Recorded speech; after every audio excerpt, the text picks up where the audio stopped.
Ici, on récolte les fruits de l'ananas. Les récipients sont remplis et ces braves dames les acheminent vers ce point de regroupement. L'exercice est permanent, à longueur de journée. Ça se fait tous les jours, du matin jusqu'au soir. Tous les jours. Il n'y a pas une période pour ça. C'est tous les jours et tout.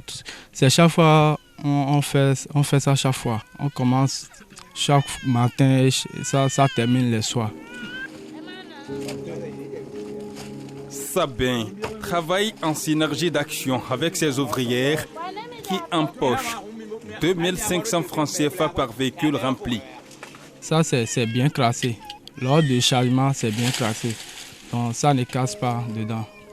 Donc, c'est pour cela que si les dames viennent avec ananas dans les bassines, on les aide à déposer par terre avant de mettre ça dans les véhicules.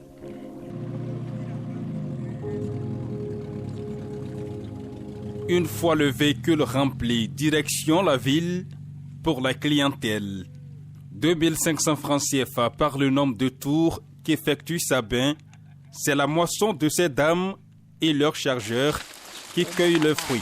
Un travail de chaîne très pénible. Si tu veux traverser la chose maintenant, jusqu'à aller là-bas, tu vois comment l'activité d'ananas, ça passe. Ça nous blessons toujours. Là. C'est à cause de ça là, que les gens peur de ça. Les gens peur de ça.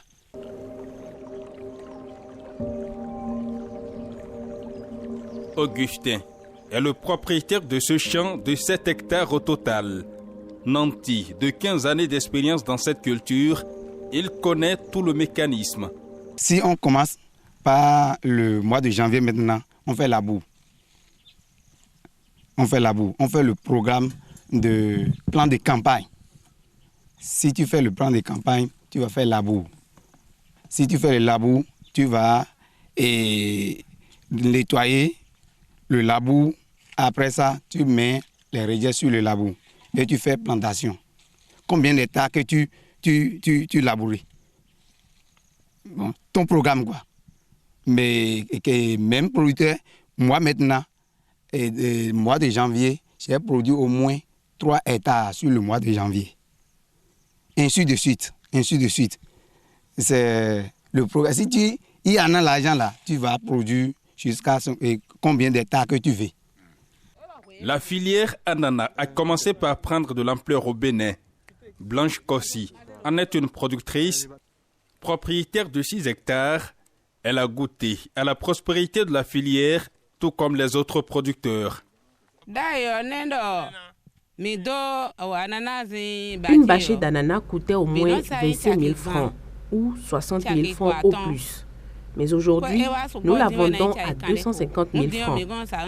Nous manquons de terre et nous invitons l'État à nous doter de terre. La filière ananas est une filière qui nourrit son homme. Nous sommes épanouis. Nous trouvons assez d'argent.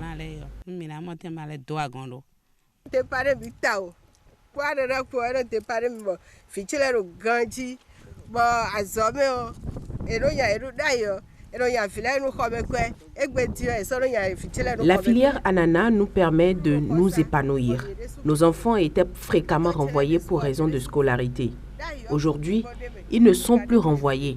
Nous avons la nourriture à la maison. Mes collaborateurs me félicitent car il y a un réel changement. Le tonnage varie.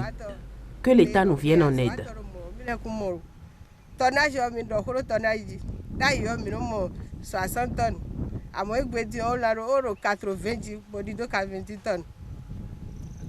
Alors si j'ai produit un hectare maintenant, au moins, si j'ai bien fait mon plantation, au moins j'ai gagné 5 millions comme ça sur un hectare. Au moins 5 millions ou bien 4 millions 500 sur un hectare. C'est bon. Si les gens, ça c'est vraiment que c'est une activité qui est dure de faire ça, mais ça a de l'argent. Si tu fais ça, tu dois trouver. Si tu ne décroches pas, tu dois trouver forcément. Aujourd'hui au Bénin, l'ananas se classe en 3e position après le coton et l'anacarde. Une filière qui appuie fortement le gouvernement à travers l'Agence territoriale du développement agricole Polset, qui, grâce à ces techniciens, les producteurs bénéficient de l'assistance technique. Nous faisons l'encadrement en 3 ou 4 phases. Premièrement, il faut faire une formation théorique de ces exploitants agricoles. Et là, ça se fait au niveau des places publiques, sous les hangars ou quelque part. Les exploitants sont réunis et on essaie de développer les fiches techniques de façon théorique. Alors après cette phase, on passe maintenant à la phase de démonstration. Nous avons des unités de démonstration ou des parcelles écoles, c'est comme ça on les appelle. Donc après la formation théorique, on passe maintenant à la démonstration pratique. On leur montre comment ça se passe. L'accompagnement technique se manifeste aujourd'hui par une certaine spécialisation des techniciens agricoles qu'on a dédiés uniquement à la filière ananas. Donc au sein de la TDA du pôle 7, nous avons un certain nombre de techniciens spécialisés ananas qui sont dans diverses communes de production de l'ananas, mais aussi nous avons reçu l'appui du projet DEFIA qui nous a aidé à déployer des conseillers agricoles ananas, y compris dans le bassin traditionnel, mais aussi dans les communes du pôle 5, notamment dans les communes du Koufo, aussi dans les communes du Zou, mais aussi dans les communes du Plateau, qui sont de nouvelles zones d'extension pour la production de l'ananas. Il y a toujours des producteurs qui n'ont pas le niveau technologique qu'il faut avant donc de rentrer dedans. Donc ceux-là ont toujours besoin d'un recyclage, ils ont toujours besoin d'un accompagnement. C'est vrai que l'État doit encore revoir ce côté de la chose en mettant à la disposition des structures décentralisées beaucoup plus d'argent pour mieux encore outiller les agriculteurs dans ce sens. Mais beaucoup d'efforts sont en train déjà d'être faits. Et ce côté d'accompagnement en matière de formation des agriculteurs reste toujours d'actualité. Mais dire que rien n'est fait dans ce sens, ce serait du bluff. Beaucoup se fait au niveau aussi des partenaires au développement, au point même où nous, acteurs, nous plaignons. Nous déplorons le fait que les partenaires mettent beaucoup leurs ressources dans tout ce qui est immatériel et n'accompagnent pas les autres facteurs comme cela se doit, les autres facteurs de production comme cela se doit. Ça fait partie des suggestions que nous avons toujours émises lors des ateliers et autres pour que les ressources soient encore mieux orientées vers les investissements matériels que les trucs de formation et autres.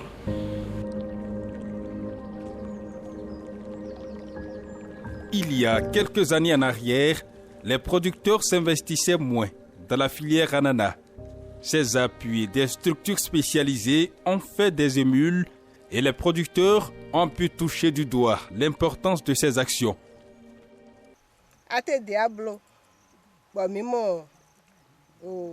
Herbicide et rejet. La TDA nous a aidés à avoir les herbicides.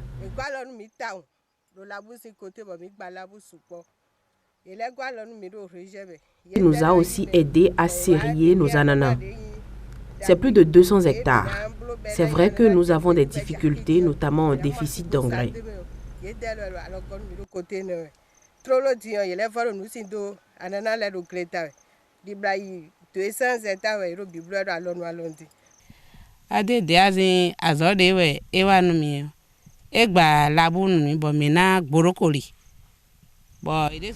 La TDA nous aide énormément. Grâce à l'agence, nos récoltes s'améliorent. Nous avons eu d'autres plans que nous avons mis en terre. Notre souhait est que le projet dure le plus longtemps possible.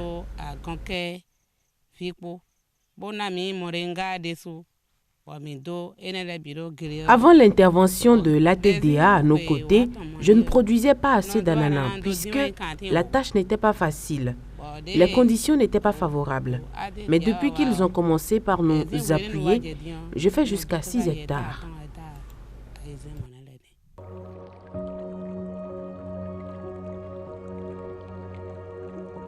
L'ananas est donc devenu une filière à haute valeur ajoutée pour l'économie nationale.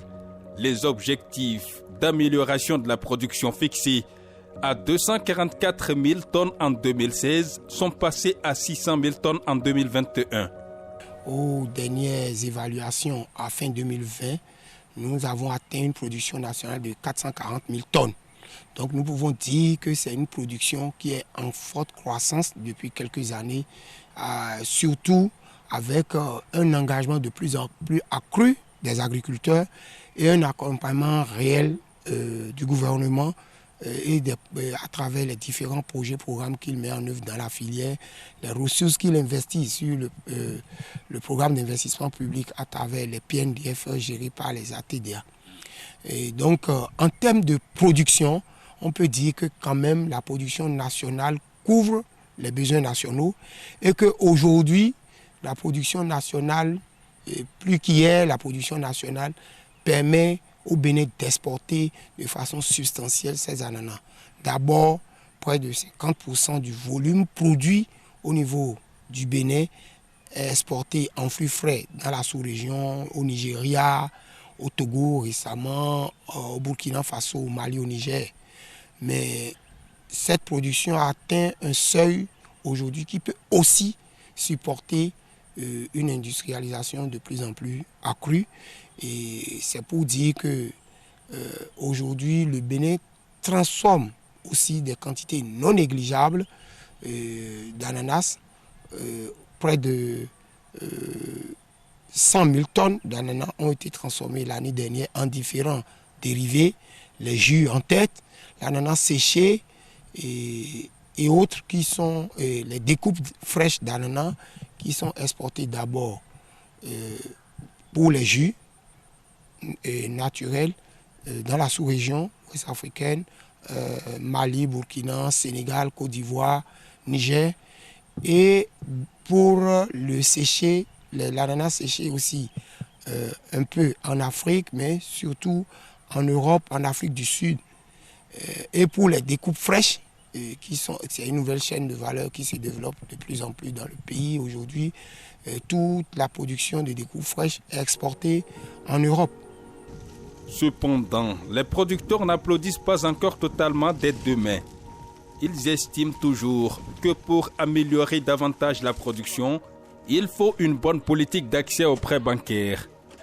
Si tu dois aller faire le prêt dans les microfinances, si tu as trouvé l'argent, tu dois faire ton programme sur l'argent-là. Mais le durée de l'argent maintenant, parce que nous les producteurs, nous pas encore un microfinance que le gouvernement ou bien tel et le temps que nous fait là, comment on dirait, le temps de ça ne suffit pas pour nous les producteurs, parce que jusqu'à 1 an et demi ou bien 1 an, on a dit forcément tu dois rembourser l'argent. Le temps d'ananas là, ça gagne au moins 1 an et demi. Et l'argent doit durer au moins, au plus grand temps, c'est 1 an. Tu vois, non? C'est à cause de ça là que ça ne permet pas de nous faciliter le tâche pour travailler sur notre ananas. Cette possibilité existe pourtant auprès des banques selon certains, mais il faut connaître le chemin, précise-t-il. Par exemple, nous levons des crédits au niveau de la BOA. Nous en avons levé au niveau de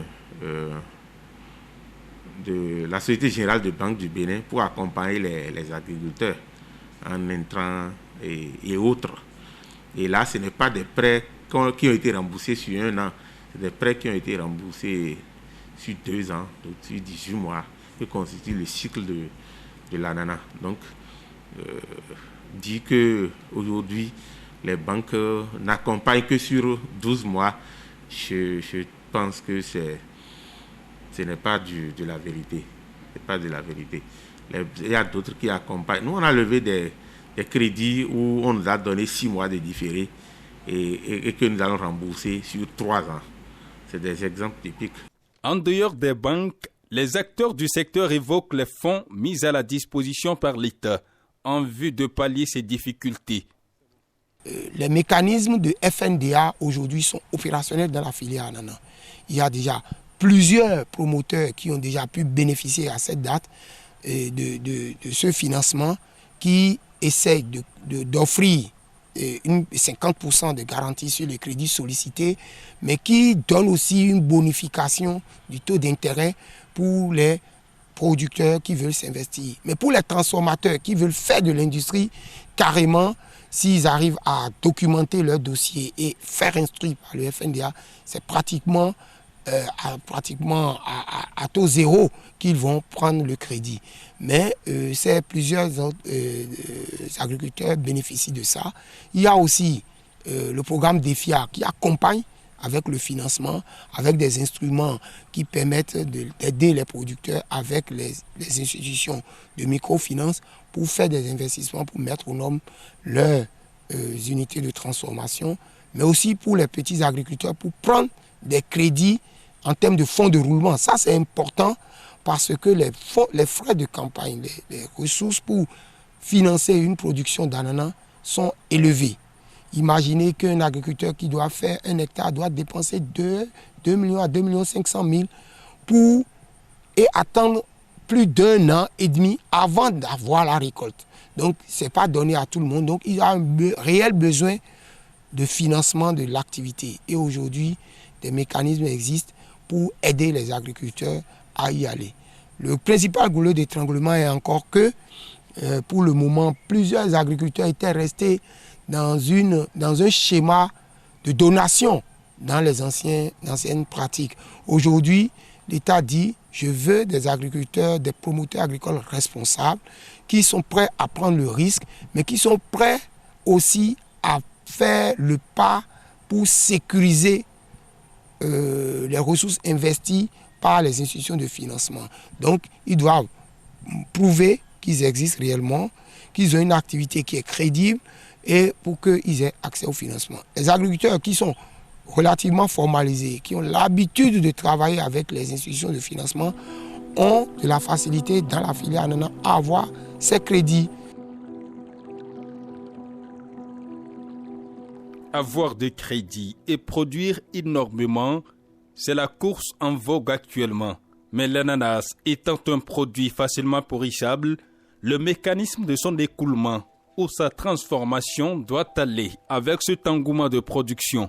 Les producteurs ont vite compris cette nécessité et se sont organisés pour mettre en place l'usine de transformation en vue de sécuriser cette production agricole.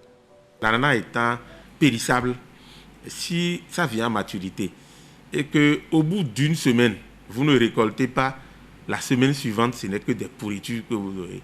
Ça fait qu'au sein de notre organisation, au sein de notre coopérative, nous avons mis à l'actif de la coopérative la société Promofruit, qui est l'émanation de ces agriculteurs-là.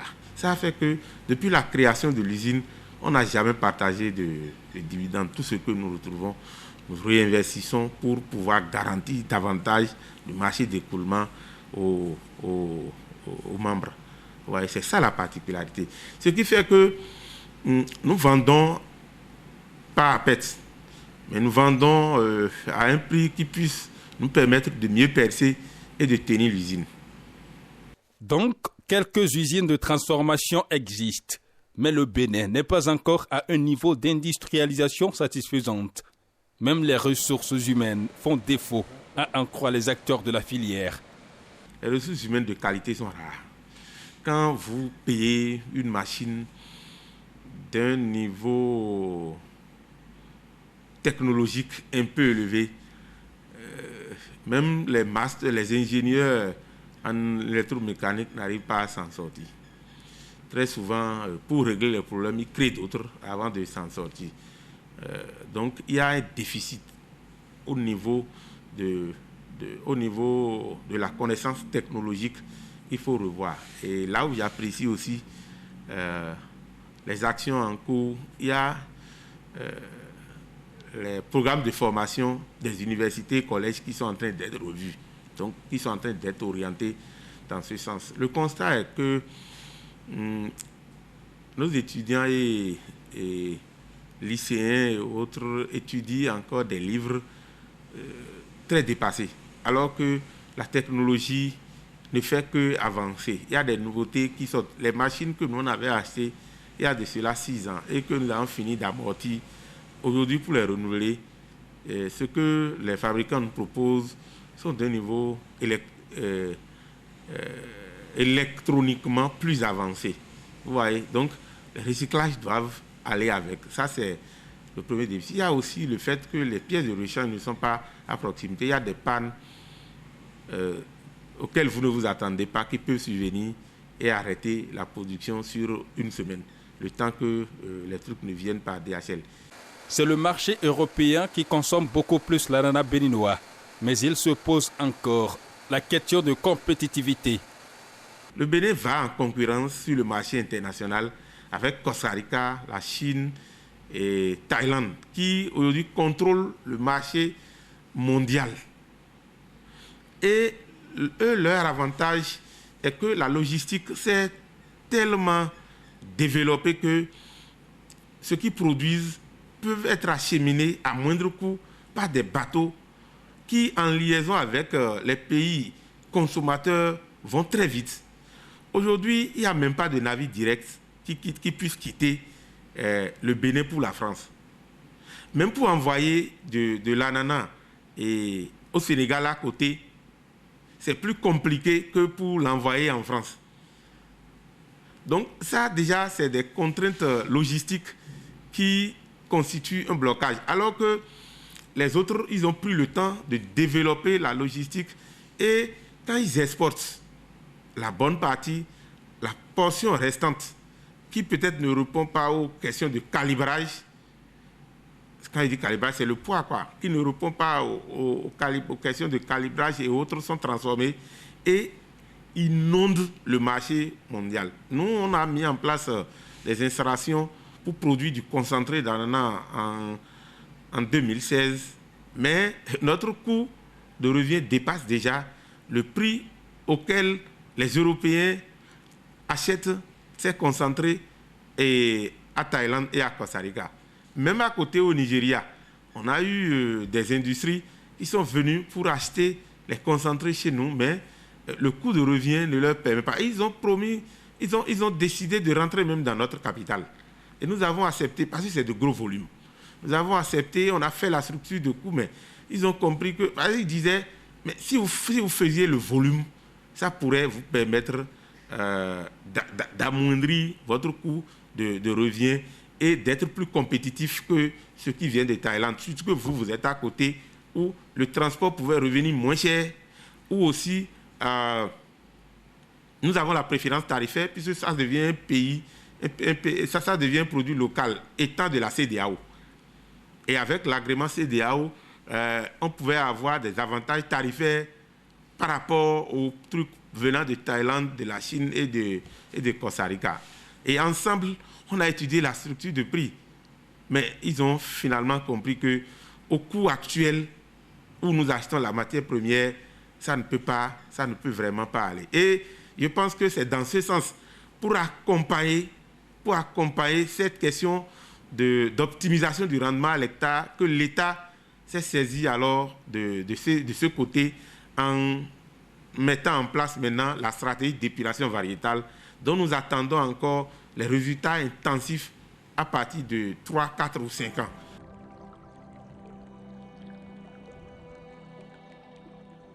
D'autres régions, outre l'Atlantique, que la zone traditionnelle de production d'ananas, sont aussi convoitées, notamment le Monokufo, le Mé Plateau et le Zou.